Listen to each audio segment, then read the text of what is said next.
Yo, what's going on, everybody? Today I'm replacing the front grille and my Tundra, getting rid of the chrome across the front. We're going to be taking the stock limited grille and replacing that with a TRD Pro front grille. So here in the beginning, I'm just pointing out some of these clips. Up across the top, there's a few bolts and clips, and then along the bottom, there are some snap clips behind the chrome. You just have to gently lift up on those to remove them.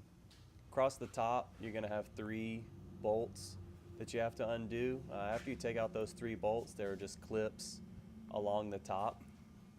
And you can take an interior like a prying or spudger tool and just wedge it between the hood and the actual hood bulge, and it should pop right out. And if you need more detailed instruction on how to do that, there are some great videos already out on YouTube, so I'm not going to talk about it too much. I did just want to point out what I was looking at in the whole process.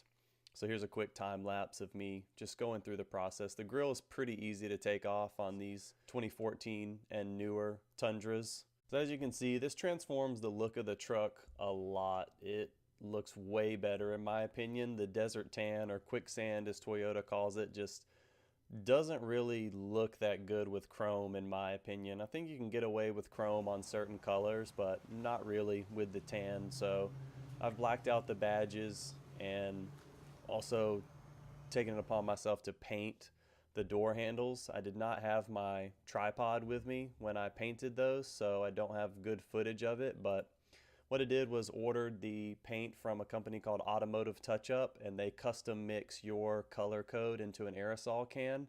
So I used that to spray the mirror covers and door handles, and sprayed about 3 coats of base to get a nice tan color, and then I sprayed 4 coats of clear coat and then let that cure overnight and wet sanded the following day and polished to get a nice good finish. So that's about it for the chrome delete on the truck. I've pretty much got every chrome piece taken care of. I think the truck looks a lot better, and I've got more videos to come showing the process. Thank you all for watching. I think in the next video we're going to be tackling the 3-inch lift kit, so I hope to get that uploaded here soon.